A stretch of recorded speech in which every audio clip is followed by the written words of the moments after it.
So earlier today I got a notice about a certain video being removed and I got a copyright strike to my channel in relation to it. I can't even show the thumbnail of the video because it is one that includes scans from a certain Japanese game publication. And the thing is like, even before I had put up the video, there were scans from the publication being posted everywhere on social media. Even like portions of it by Japanese users, but I guess because the video itself, when I was discussing it, included like the entire scans, it got taken down by a particular user actually. When I first uploaded the video, one of the earliest comments on it, I'm pretty sure this was a Japanese user that did this. They called me an unconscious fan. They said that I am too unconscious of a fan and that I would be reported to Kadokawa for making, I had a discussion video that happened to show the Japanese scans from that particular publication, which is really unfortunate, but it did get taken down. So I hope you're happy, my law-aligning friend.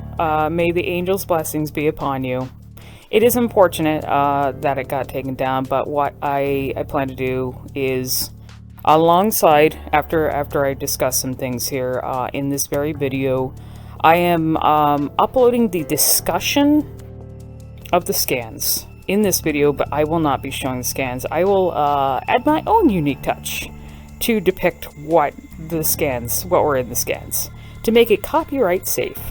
And safe for anyone who wants to abide by the rules of Kadokawa. I'm a small channel too. It's unfortunate. I do appreciate the comments that people left me on that discussion video. I appreciate you guys. I'm a small channel, so it is unfortunate if if something like that causes upsets one particular user who is very defending of copyright law, and goes and reports me specifically to the corporation that owns the game publication, and then has them come after me. I'm just a small channel. It's just like, what are you doing? But anyways, I wanted to say that it is unfortunate because I'm sure you've noticed on the western side of things, and I'm sorry Atlas West, but I'm talking about you too, but the coverage for Vengeance on the western side has been very slow.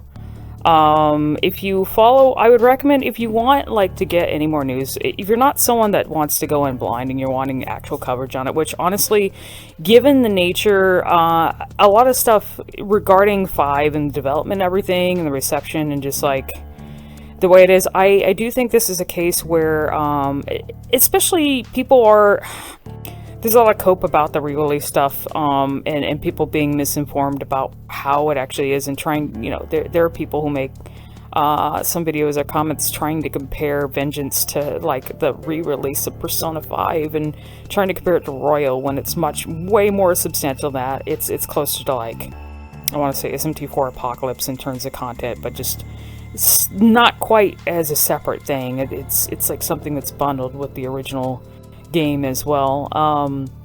But I do think that on the western side, this game should be getting a lot more coverage, and it's not. I feel like it's not. There is a lot of coverage on the Japanese side, though. If you follow the Japanese Twitter, the Japanese Atlas YouTubes, the various ones that exist. There's even there's review articles, Japanese reviewer articles that discuss things that are already out. Also, if you follow Midori, which is the person that's said to be a leaker of sorts, Midori is also posting news and information related to Vengeance, which is nice. If you're I don't know if you'd want to follow Midori, though, if you're trying to avoid, potential, leak-type stuff, but Midori's just posting general news about Vengeance as well, which is great, actually posting coverage of it, but, yeah, the western side of it is, very slow. It took them a while to even put up the second trailer for the game, and, yeah, the Twitter posts, a screenshot or two, but there's so many features gameplay-wise that I think should be, covered, that need to be advertised. And even if you look at the Western website for Vengeance, it's very lacking compared to the Japanese one, which has way more information. I'm not sure why that is. Maybe there's something going on where the information about Vengeance is being more controlled and restricted, being released on the Western side, which is fucking weird. Like, don't you? Why would you do that? Don't you want this game to sell more in the West? Like, so many Western fans have been waiting for. Let me mention this.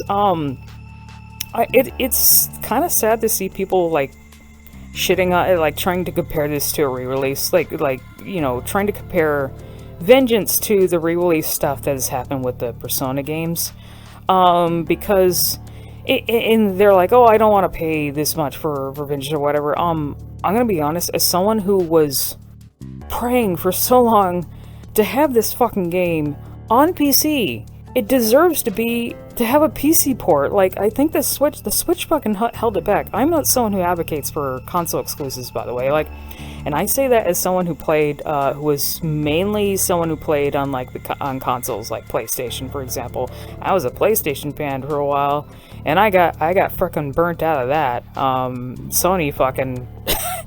Oh man, I don't want to even talk about Sony, but when it comes to console exclusive shit. But I was praying for that game to come out on PC.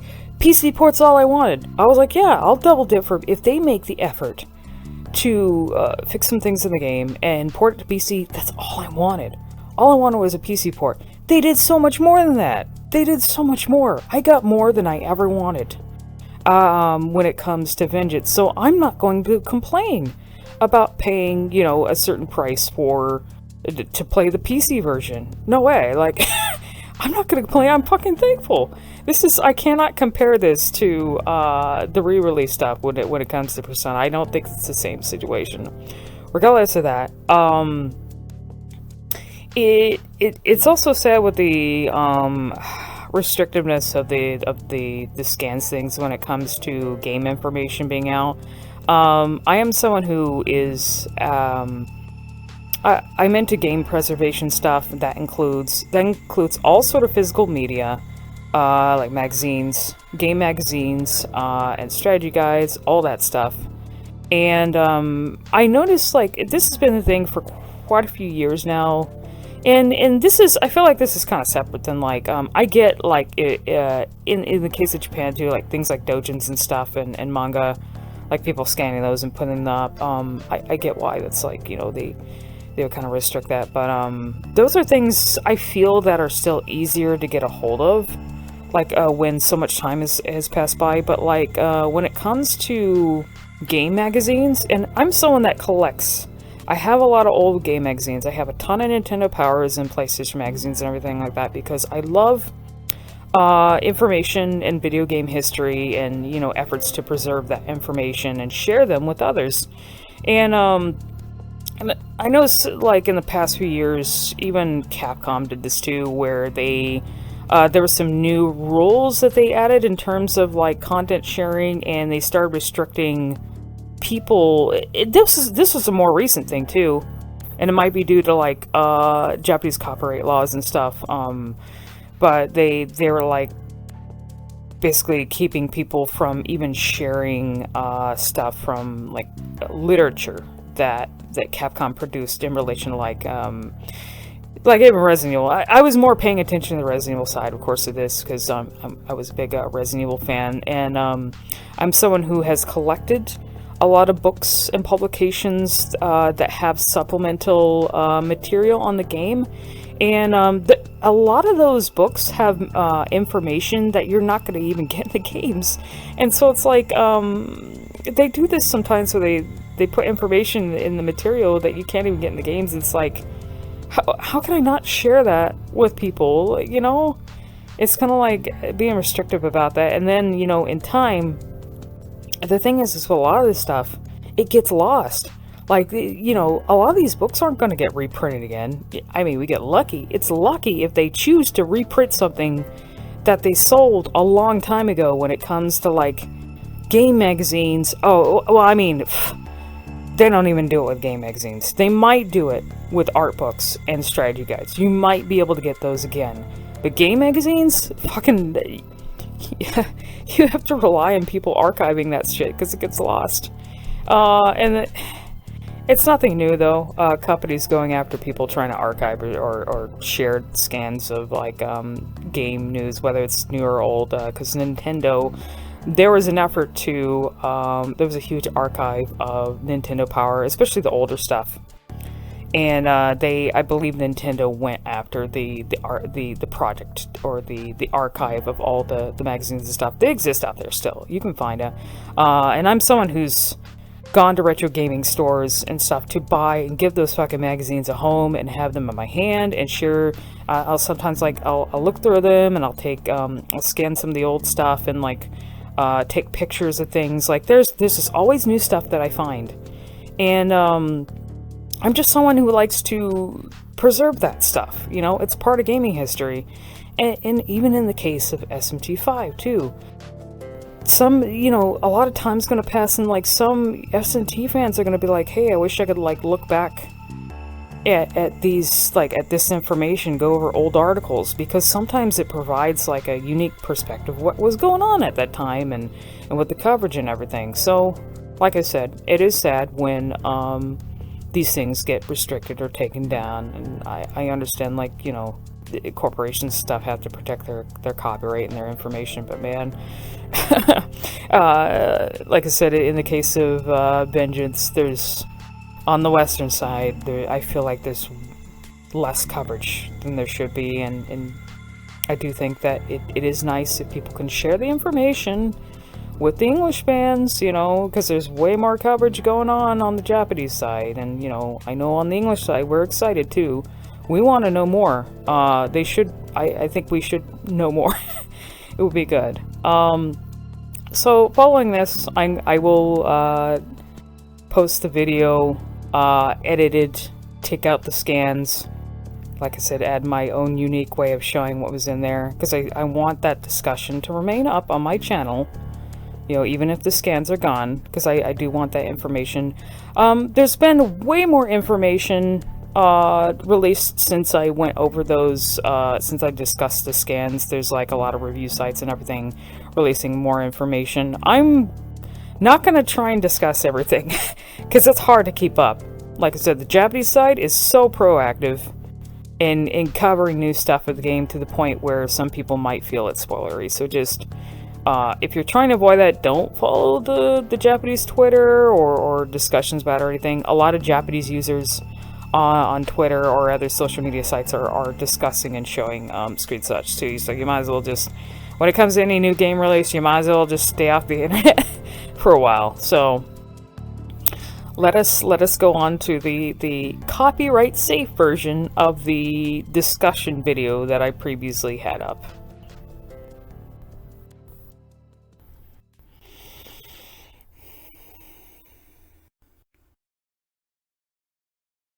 So a Fatsu scan that was posted by various people last night just dropped, covering new SMT5 Vengeance information. It shows an official render of the protagonist's new Nahobino form, and this was just after I had finished recording for my Big Theory video, which is going over mainly all the complexities of the protagonist having this new form, along with a bunch of other stuff. But I'm basically going to go over rough translations of what's going on in these scans here, try to the best of my ability, and kind of figure out what's new here that they're adding or what they're elaborating on.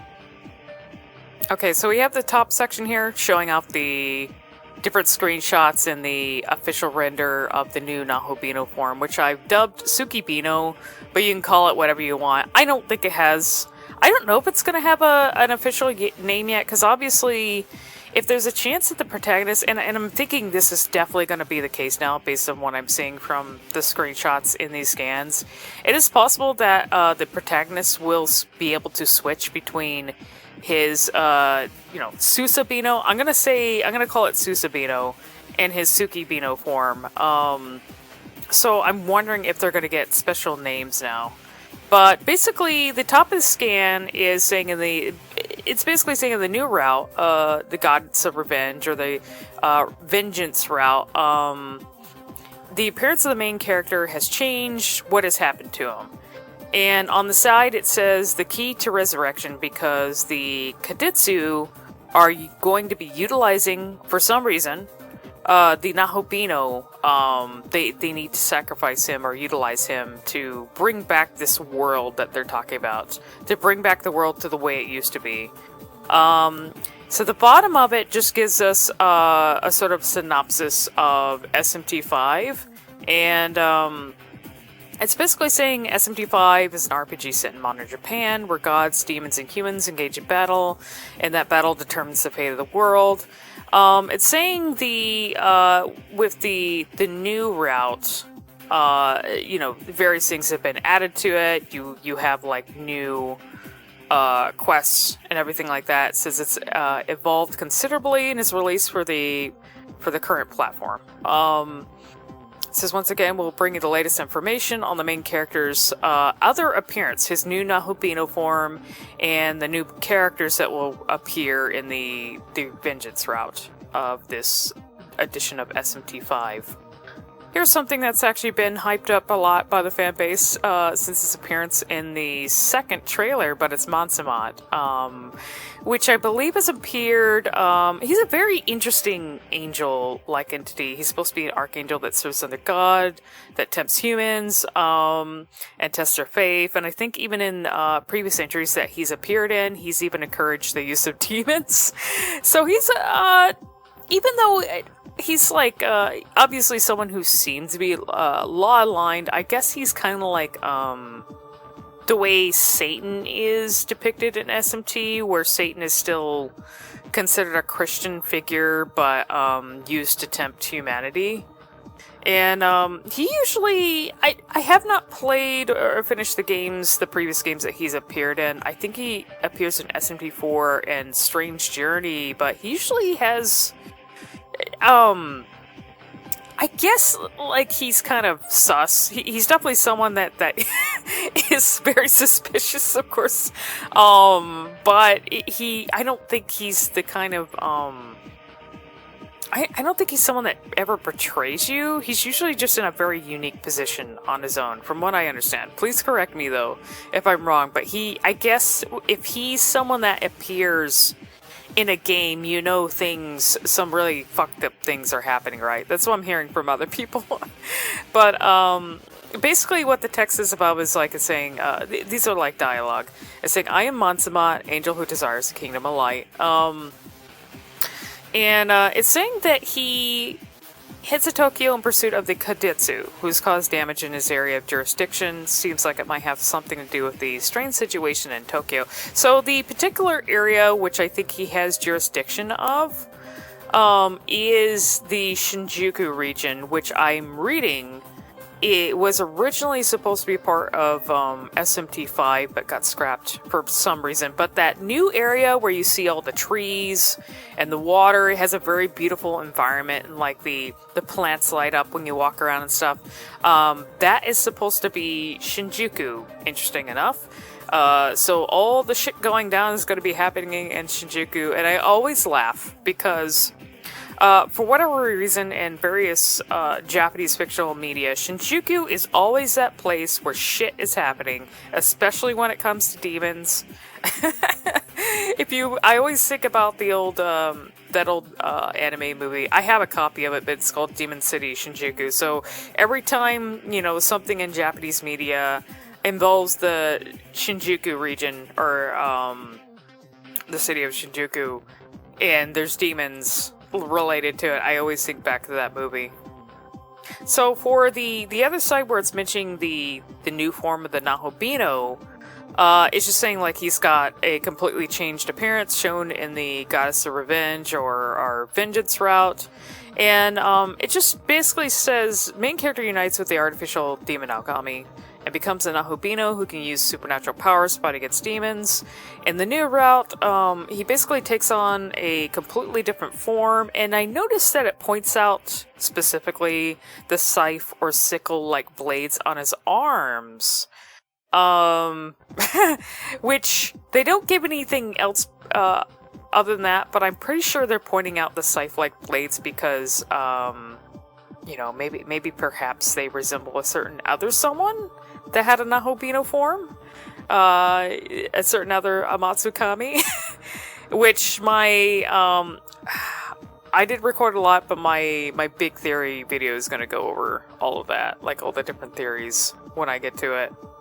Here we have the other side of the page, which goes over different gameplay features that have been added, including new demons, which I'm sure will be very, very popular. We have the Nahobiho, which is the Jack Frost, Nahobino version of Jack Frost, and it seems like he's going to get his own special quest. I believe, based on the second trailer too, you do encounter him, and it's possible you might have to do a quest with him, and you might be allowed to, like, run around as him, but we'll find out. But the top text says there'll be more than 270 demons, including newly drawn demons. Of course, these demons are going to be drawn by Masayuki Doi. We have the Amabi, which a lot of people were very excited about, including me. The Amabi was something drawn it's basically like a protective entity to ward off stuff related to the pandemic, which happened.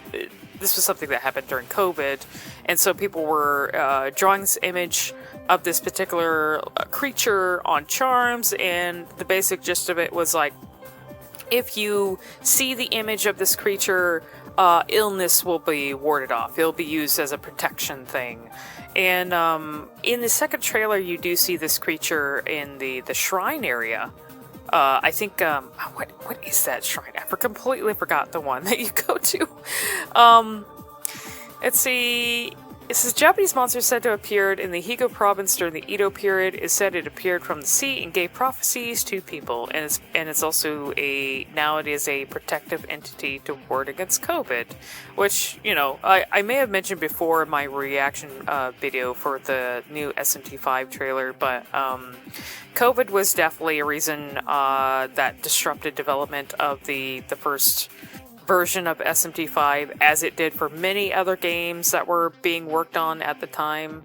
SMT5 was actually originally supposed to come out, I think, during the Japanese Olympics, and that didn't happen. COVID, disrupted a lot of things. So, in that, of course, I'm sure affected development as well.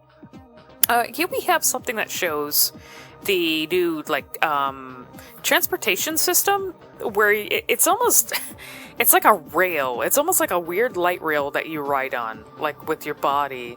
But I believe it's saying Magatsuro.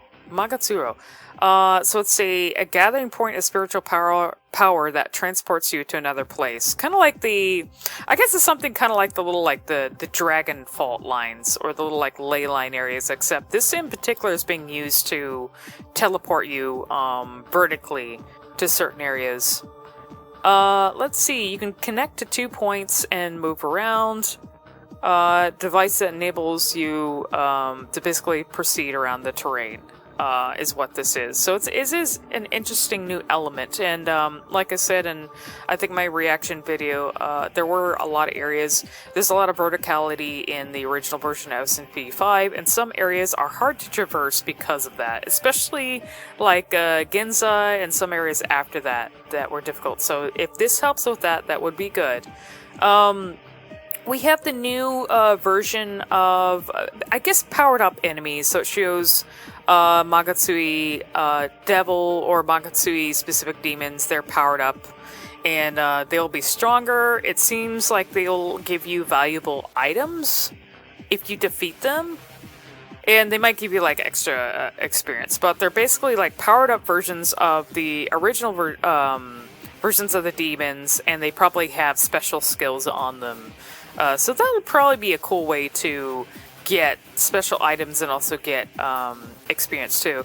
Now this, in the left corner here, this is showing the area that is considered Shinjuku in Dot. The very beautiful area. It says it's like an area that gives off sort of a sacred atmosphere to it. A lot of stuff in the area seems to be based around trees, and because of that, there's a lot of talk about the whole Tree of Life, and if we'll be able to the Tree of Life where knowledge is basically derived from and knowledge goes back to.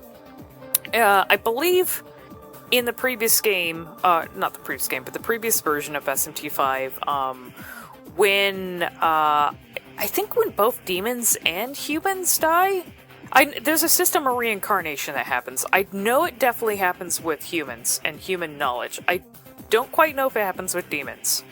But it seems like whenever a human carrying the knowledge of a demon is destroyed, they basically go back to the tree of life. And that's shown when you get killed in SMT5 as well. They show that tree in the background, and you guys, like, you and Algami dissipating into it. But there are instances in the game where the knowledge of a demon gets killed, and that demon has mentioned, oh, well, they have to wait 100 years or something like that for that knowledge to reincarnate into a different form. So that tree is very important, and it would be interesting if we actually get access to it from this area here in Shinjuku. And I gotta wonder if Monsamot has a connection to that tree, or if he's protecting it, or, you know, something in relation to that. Let's see, it says, a new system for exploring Dot. It says this adventure takes place in the real world of Tokyo and the devastated version of Tokyo called Dot.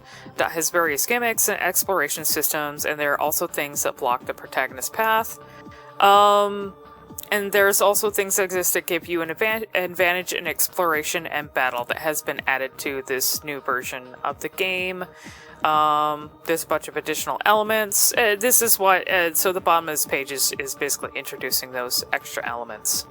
Now, here's something that I find most fascinating, that I was wanting out of the original game, and they actually fucking did it, but the, two pictures on the left side here are, Algami corpses, are basically, the leftover or fallen units of the, you know, the other Algami copies. We do encounter the essences of those Algamis in the original game, but they're basically just like balls. You know, the little like ball things that you break open, you get the essence out of, and that's it. I think it's something that I wanted and a bunch of other people wanted, where you actually come across the bodies of those Algami units, all the different ones, because it's like, I believe there's about 12, and then there's the Zero type, which Algami, I can't remember which type Algami is. I think he's the Zero type one. But yeah, it shows the bodies lying around in different spots, and you'll be able to find them. And it says that by investigating the Algami corpses in various places, you can obtain Algami replicas that allow you to acquire skills exclusive to the main character. So, like, they're the Algami essences, but instead of them being like a ball or something you randomly find around, they're actually like bodies that you can find now.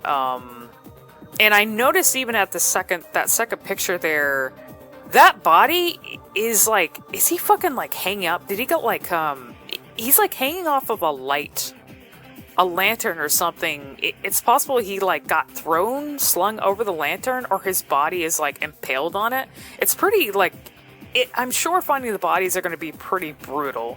Like, you're basically finding them in the state that they got fucking killed, which will be kind of tragic. But I find it's something that I wanted. It's something I wanted. It adds more story and background to Algami, which is great. Also, if you notice in the second picture, the protagonist, and this is an important thing that we need to consider, the protagonist is as the other form, the Tsukibino. And I believe this is implying that you'll actually be able to use the Algami skills and essences as that Tsukibino. So that might actually tell us what the circumstances are of the fusion that's happening. You know, whatever. In my theory video, I say that he probably, for whatever reason, he probably needed to fuse with Tsukiyomi, right? But, either because of the way Tsukiyomi being a proto-fiend, or just, circumstances with how the protagonist survived when the Nahobino gets sacrificed. We still don't quite know the exact details of that, but something definitely happens that damages the original form of the Nahobino. But it seems now it might be possible that you can still use those abilities even though you're the Tsukibino. So that is pretty cool if that is the case. We also see, now they mention an area, I believe they showed this off in the second trailer too. You have an area that's kind of like, I know people who play Persona 5 were bringing up, it's kind of like, they have this area in Persona 5 Royal that you can go to place. As you progress through the game, new things are unlocked and you can place like different things. I guess it's called the Thieves' Den. I thought it was a really, really cool feature, and that might be kind of what they're doing here, where you have this area. It kind of looks like it's in the fairy village. I'm not entirely sure, though. Maybe there'll be different areas where you can access this, or maybe you'll probably get a shortcut to it, more than likely. A teleport where you can go directly to it. But it's basically kind of like a safe area, a resting place where you can interact with demons. Some of the screenshots here are showing that you basically can give the demons in this area boxes to increase, like, let's see, it says you can give them items and you can strengthen your companion's status by doing this. So you can do this to different demons, apparently. I'm not sure what strengthening... I'm going to guess strengthening the companion's status is a way to actually, like, maybe a bonus way to increase their stats, perhaps. Maybe there's something else involved. But yeah, it looks like you'll be able to have special conversations with demons. You can give the demons items, increase their affinity or their status with you. Another special thing that a lot of people were hyped about are Algami conversations that you have on the bench. And here we get another picture of the bench. It seems like the dialogue that Algami is saying is unfortunately, this is a safe place. We recommend that you rest until you feel calm before starting any activities, or like rough translation, but basically he's just telling you this is a resting place so you can sit here and do whatever before you go back out again. And the text does say that you can use this area to interact with Algami and possibly get special conversations with Algami as well. It might be dependent on how much you progress through the story and your decisions as well. So that will be really cool. Like I said, I'm definitely looking forward to SMT5 Vengeance. They're adding, like, this just honestly, like, it almost feels like a new game, except it's being built out of the previous game. Like, it's just really amazing what they're adding to it, and I know there might be people who haven't played SMT5 before, like the original version, that are like, okay, do I play the original version or do I play Vengeance? That's going to be the confusing thing, because they're adding so much to Vengeance that it's like, it almost feels like needless to... Should you even play the original version? I don't know. The creation route, as far as I'm aware, it's also getting all this extra stuff as well. It'll have all these extra features. I don't know if the bodies... I'm going to assume maybe the Algami bodies are also going to be an added feature to the creation route as well. So, like I said, instead of them being like, you know, the ball things that you break, like the little, like, the things that usually have glory in them, they sometimes have Algami essences, and instead of those, now it's actually going to be, like, full bodies, like the fallen units that you find now, which, it's going to be interesting if it's in the creation route. I think it definitely should. If it's just going to be a feature across both of them. But I think it's especially going to be tragic if you're coming across these after events occur in the Vengeance route, where a lot of people have theorized that Algami either gets, like, obliterated or damaged so heavily that you have to... this is why you have to take on the different form, is that, you know, something happens to Algami. So, like... if you come across these after, like, Algami is, like, extremely damaged and shoved in take, it's gonna, like, hurt, I think. But it's a good way to, like, get more backstory on him, too. It's really cool.